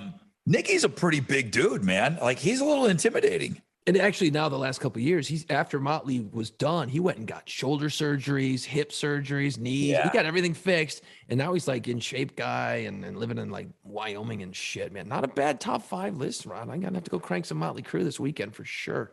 Yeah, Mark Petrocelli. I can't wait to see your list. He's the one that he was our muse this week on directing us to our top 5. Dude, so I want to take a quick break, and I know we don't have a lot of time left here, but I do want to kind of touch on. We brought it up a minute ago with your sweet, poor mother-in-law. Oh, please. Having to listen to this dumb shit that she's discovering every episode. I want to talk about. Love you, Mom. I want to talk about TMI in a second, but first, sup with Lucky's Pub West, right? There's your commercial. Well, where we at? Here's your commercial for Lucky's Pub West. We're still open. So wow, that's selling it. We're still open. Okay, all right. That's all I need to know. Get a nice cold beer at a fair price, and buy everything in there. When you see a bottle that's got a couple shots left in it, do a couple of those shots for me. Okay, let's finish up what's in there. So look at the bottle situation.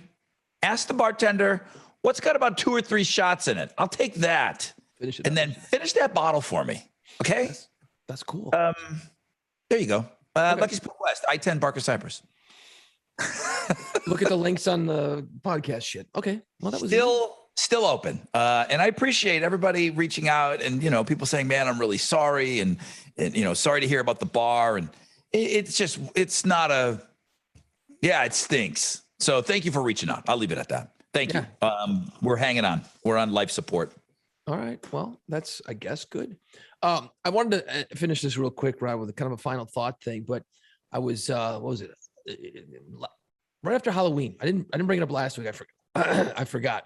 I haven't been out talking to people because, COVID, and I've been kind of a homebody. But I get home from work the one night and my wife's like, hey, we're down the street at the neighbor's house. I'm like, oh, fuck yeah, cool. Awesome. Go down to the neighbor's house, hang out in the backyard, see humans. This is going to be great. And I got great neighbors all over the place, man. I got really cool neighbors on my street. And this guy's a couple years younger than me. Super awesome dude, right? Very cool. Surfs and paddle boards and all this shit, athletic. We're chilling out. Now he's been drinking. He's been having some delightful sodas and suds and whiskey and whatever else and shots. So we're talking, and our boys, my son, his son, play together all the time. Okay. So we're talking all kinds of shit, work, wives, Halloween, everything under the sun. And then the conversation just takes this weird turn. And I don't know how to go with it. He goes, yeah, boys got hair on his balls now. This comes out of your guy said that about his son that's a similar age as your kid. So then, and he didn't mean it. There was no, it must have been a thing in the house. You know what I mean? Like, that's what's going. Hey, my kid's potty trained. And you're talking to other like-minded dads and you're like, hey, my kid isn't shitting his pants anymore. How about that? And you're like, yeah, me too, man. How great is that? But this one just felt a little, I didn't know how to respond. Like, do I give him the old, all right. Cool. Sweet. So you know, he's like, yeah, he tells me the whole story. He's like, oh, the kid came down. He's dad. And let me see. Okay. Well, I guess you do, but you know, it's a start, you know, the whole thing. Did he show his dad? I'm sorry. I missed a little something there. I showed his dad. He goes, yeah, dad, check it out. Dad's like, okay, well, we'll work on it. I guess it's a work in progress, buddy. Don't worry. I remember walking up the stairs and showing my parents my pubic hairs. I did not do that. No. Are you kidding me? These kids share everything now. I'm like, I didn't throw any information out there. So then I'm like, okay. My hog. Thanks. Dad, thanks for this hog. Hey, Dad, I got a little fuzz on my mule. What's up, dog? You know, it's like, what the hell? So then, you know, I quickly shift gears to another conversation. Yeah, I'd want to get out of that soon. I'd want to get out of that. It's just weird. So then we're like saying our goodbyes. So it's me and the wife, and then, you know, and then somehow the goddamn conversation comes back to the kid's balls. No. The wife is chiming in, and I'm sitting there going, the fuck with this kid's balls? Why are we talking about this? There's certain things, too much information I don't want to know. And again, it was just an end of an evening. Everyone's been drinking and everyone was sharing, and it was fine. It was totally cool. In case you're listening right now, love you guys.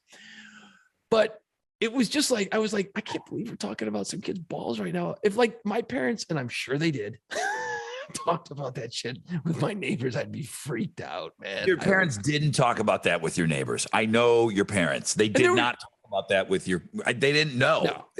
I mean, they just didn't know. No. My parents, no, they don't. One time I was done with diapers. They never saw that again. I was done talking to my parents in that way. They were no longer, they were on a need to know basis on everything. Correct. Starting at about 8 with me. So but kids today, it wasn't very sharing.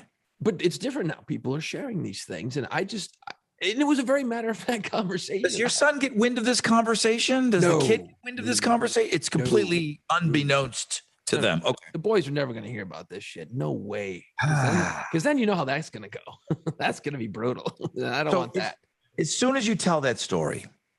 It's just TMI. I'm just saying, where's the line? You know what I mean? It's cool. But just weirded me out.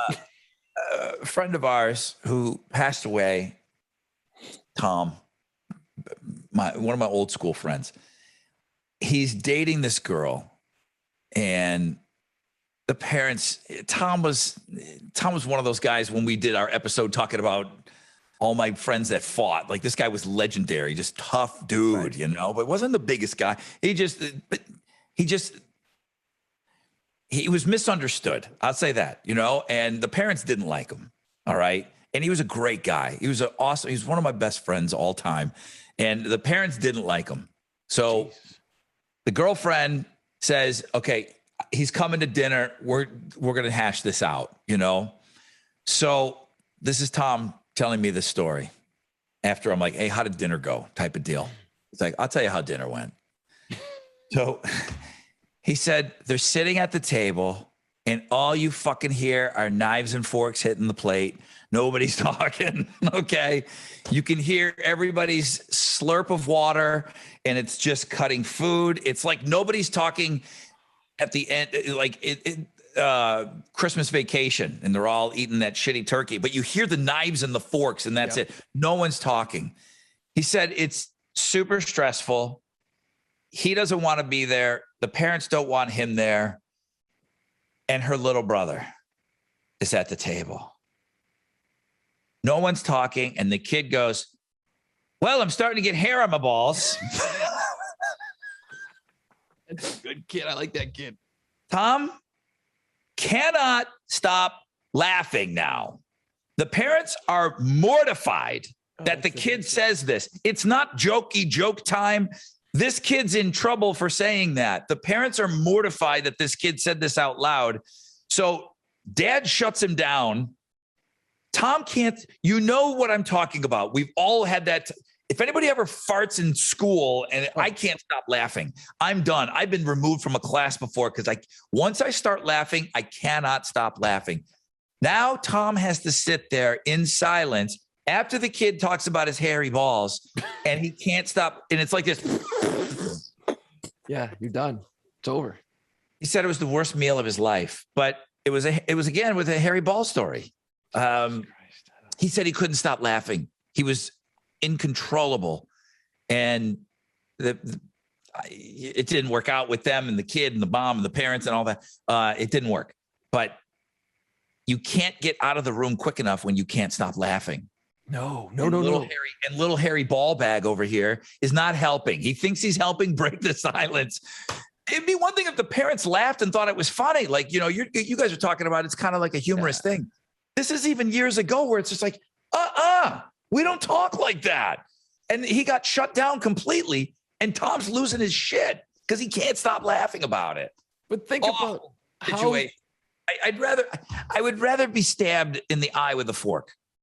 But think about how smart that kid was to say that, because he knew it was nothing but knives hitting plates. He could feel it. And he just thought he was trying to come up with something. And then the first thing he thought of was like, he probably realized like a day or two before. And he's like, oh my God, look at this. This is amazing. And then he was just so excited. But how do you tell someone? He just wanted to burst at the seams. So he thought, what a great moment to unleash this knowledge on the earth. Yeah. And the kid's pretty smart. And that's what's different. Is like, if my kid busted out with that, I'd be pissing my pants at the dinner table. I'd be laughing my ass off. Just couldn't stop laughing. Just absolutely could not stop laughing. I'd be done.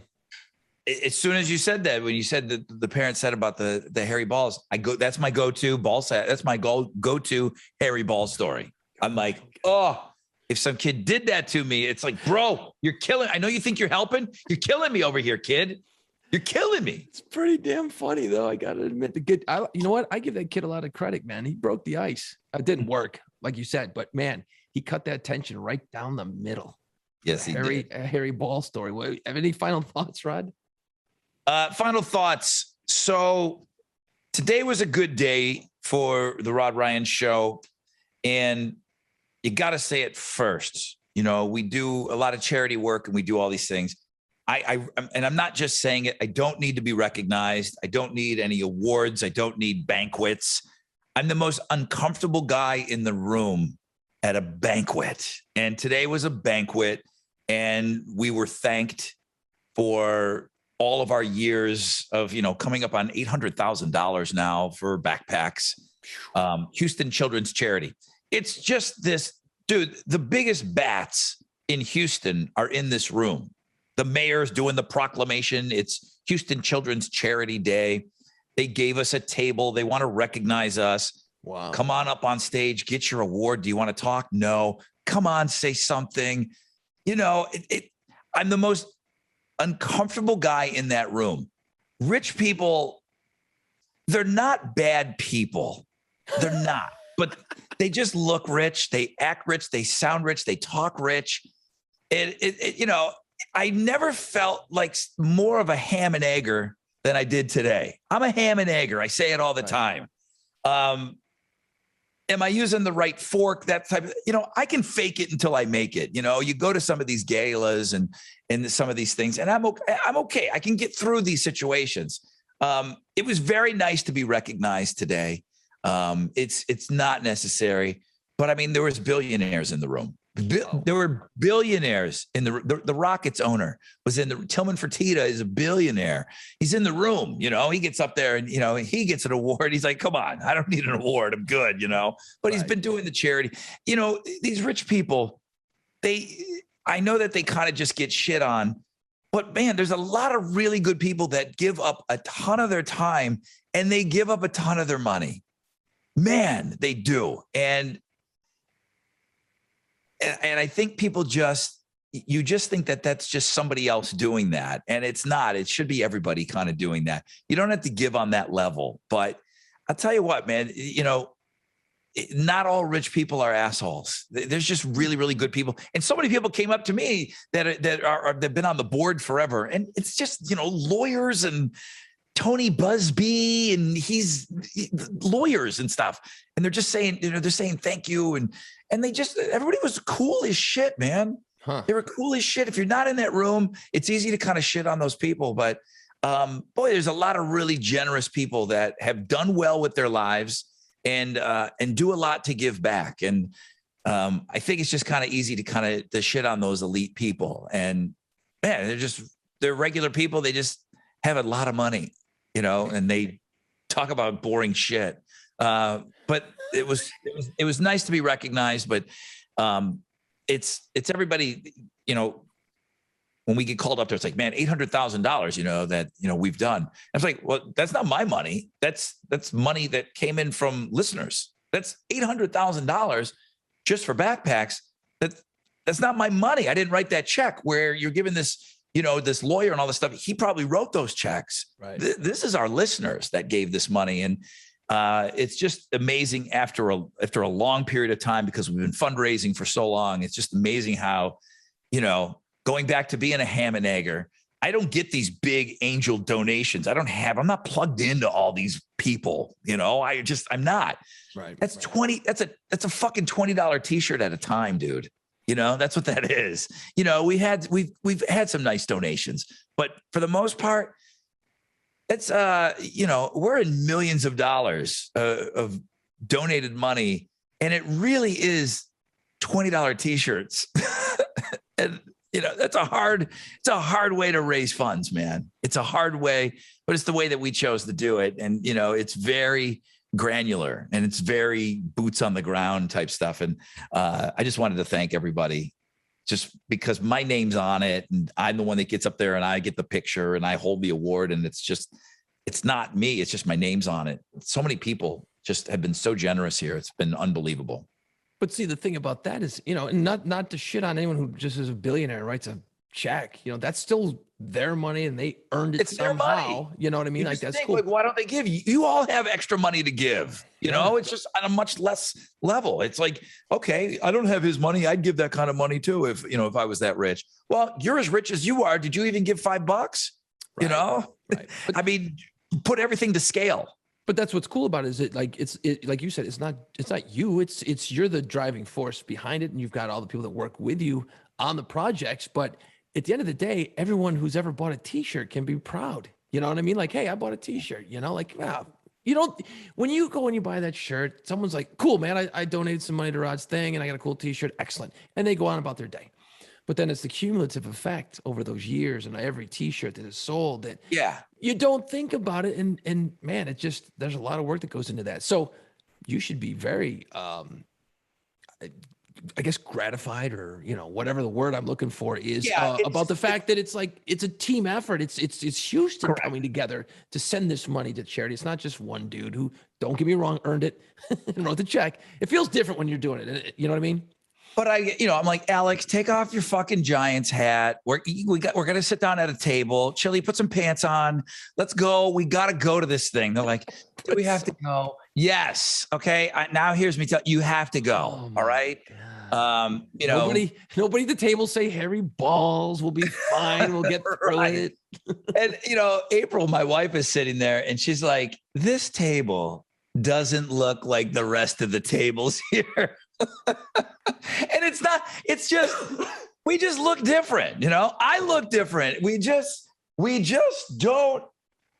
look like the rest of the tables that are here, but it just goes to show you that, we're still doing good things. And out of all the tables that are there, there's only 10 people out of the 400 that are there that are being recognized.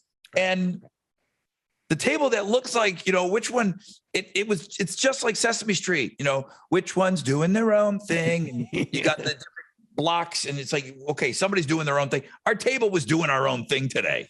No doubt about it. Our table was doing our own thing. But it was fun.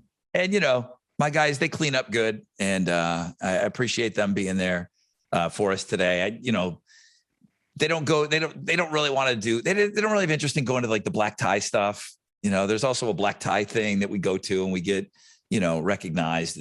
But this is a luncheon. You're going. All right. You can get away, Chili, button down, jeans. Let's go. You can wear your Chuck Taylors. We're going. Billionaires walking around, and then there are billionaires walking around this room. 100%. Doctors, lawyers. I mean, it is the biggest hammers the heaviest hitters in the city, Jeff Bagwell, Hall of Famer. I mean, it's just, yeah, it's just everywhere you look. It's just, they look rich. They are rich. They smell rich. They sound rich. Yep. Then there was our table. It was like, okay, all right. Well, there's the ham and eggers right here. Okay, great. Hey, there's all those kids that sell T-shirts. Yes, exactly.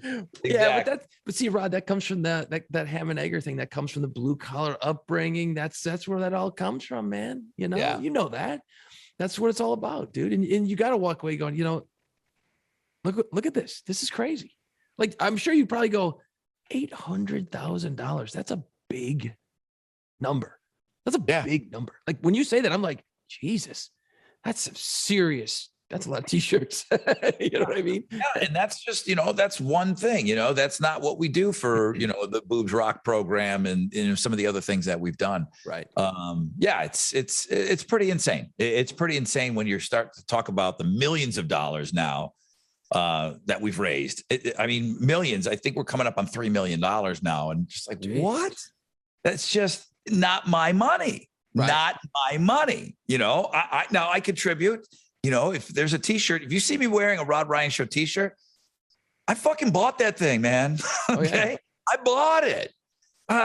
Maybe there was some extra stock or whatever. Maybe there's one or two, but my wife, when you steal a Rod Ryan Show koozie from my house, when you come over here and drink and you just feel like, oh, well, he's got a million of these, I'm taking this home. I fucking bought that koozie. Ooh. I bought it. Okay. Those things are walking out of here, dude. Bam, bam, there's another koozie. They walk out of here all the time. Damn, I got a bunch at my house. I wonder how they got here. I pay for those. Whoops. Well, you're welcome. Wait, that's not right. Anyway, well, congratulations to you and your team, Ron. That's awesome. No? Yeah. Keep it up. Keep up the good work. It's not what any of that is about. It's just, it really is just the most generous people that I've ever been around. It's just, you know, this city has just been next level. Absolutely next level stuff. And I see where people start to get, you know, they become serial fundraisers, you know, it's like, that's what they do. And, you know, I've chosen the things that we do. And it's like, I can only, you know, I don't want to be Bono and, you know, I'm not saving the world. You know, we've chosen some things and some things that people can relate to. Right. I think people cannot all relate, you know, man, I buy a T-shirt, kid gets a backpack. Hey, that makes sense to me. You know, I can do that. So we've kind of chosen the things that we've chosen to get behind carefully. And it seems like we chose some of the right things to get people passionate about, which is good. That's awesome, dude. I don't have the Boobs Rock numbers yet, but the numbers, I'm like April, my wife is just getting done, like kind of she's still crunching a few numbers here and there. The work that she does behind the scenes. Again, if you want your own 501c3, fucking knock yourself out. Okay. Go start up a charity. It's awesome. Really? She does so much work. Yeah. She does so much work, and there's taxes. And even though you don't pay taxes, you got to file and you got to keep all this up. And you want to have something called your blah, blah, blah foundation. You got to keep that going. It's just not a one-time thing. And then, okay, great. Let's just go raise a bunch of money. No, it's a business. It's a whole nother arm of a business. It is. But it's good though. And it's very rewarding. So she's actually probably right now, dude, I'm pretty sure she is not doing the paperwork. She's probably taking a sledgehammer to all the Theater of Pain albums in your house. Oh, yeah. I'm sure she doesn't listen. Now, my mother-in-law, she'll listen, and then word will get back soon. So there will be a Motley band in my house, I'm sure. And I'm pretty sure that when Motley plays Houston next year, probably not going. Probably not going anyways, to be honest. Yeah, I know, because I can't even begin to sit through Vince. Although the rest of the band's pretty freaking great still, and that's the shame of it all, you know. But without Vince, who gives a shit? You know, you want the original band, but boy, the dude can't sing. It's a shame. Can't sing, can't breathe, can't. Too big. He's just a winded, sloppy. All right. Speaking of winded and sloppy, that's us right now. That's it, right? I've had enough for today, man. We're gonna have to save some other shit for next week. Yeah, we didn't get to like 3 or 4 things that we thought we were going to talk about today. I don't know what the hell we did, but and then we're going to forget about them next week too. So it doesn't matter. It's just going to go in the garbage like it always does. We always got all this piled up shit, and then we use some of it. It's enough. Great. I'm sick of your face. Yeah, I know. I'm kind of feeling the same way about my own face. Thank you guys for checking this out. If anybody's still listening, at Play Pants Pod, please subscribe, smash things, download, and comment and leave. This will be an easy one, I think. I think this will be an easy one. We may get the biggest response. What have we gotten the biggest response for with our top 5? Boy, that's the movie stuff usually hits well with people. Something simple like this. Sometimes we get a little weird. Yeah. There was a lot of Chili Pepper lists. When we did top 5 Chili Peppers, I'm thinking that social media, people probably shared the most with that. I think this got potential to be even bigger. Yeah, well, Motley Crue, a lot of guys in our age group will hammer this because there'll be all kinds of arguments. Well, this is better than that, and that's better than this. And now that we've gone through it, I'm rethinking mine again. But it doesn't matter at the end of the day. You're right. Kickstart My Heart is a fucking great song. Yeah, and I didn't have Shout at the Devil in my top 5. In my top 5 Motley, I didn't have Shout at the Devil. I like that whole album. But Too Young to Fall in Love is my favorite. That's how we skirt all of this. It's like, no. It's our favorites. You don't own what's up here. I'm pointing to my head right now. Not to go back, but we're gonna. That album it's got Red Hot on it. And then there's Knock 'Em Dead Kid. I think Knock 'Em Dead Kid was like a tribute to like the LA Police or something, if I remember that back in the day. I know I'm digging deep here. I should have looked this up. In the beginning. You remember the intro? Beginning. Fuck, it was scary. Yeah, right? Well, you played that and then you played Shout at the Devil, right? Right into Shout at the Devil. And it was like so right into Shout. And, oh my God, dude. I remember that's the first time I ever heard it. I heard In the Beginning. I'm like, it scared the shit out of me. And then into Shout at the Devil. And I was like, what the fuck is this? And then it blew up and I was like, oh my God, this is great. This is great. In the Beginning still creeps me out a little bit. Dude. And I know I can't believe we're talking about it again. Different bands do different things on the track listing. But I mean, so here we go. In the Beginning, into Shout at the Devil. Okay, it's fucking brilliant. Okay. Brilliant. That's where most people are finding out about Motley Crue. Okay. That's where I was my introduction right there. Bam. Right into Looks That Kill. Smash. Okay. Love that song. I can't believe that didn't make it. Okay. Bastard. Amazing. Oh, Bastard is good. Too. God Bless the Children of the Beast. That's amazing. That's slow, right? God bless the children. Yeah. I remember that. Yeah. Helter Skelter Beatles cover. I liked it. That introduced me to that song, actually. I didn't know that. I thought it was theirs at first. Red Hot at 7. Jesus, Red Hot is good too. Too Young to Fall in Love. Brilliant. Knock 'Em Dead Kid. Yep. This song would be in my top 10.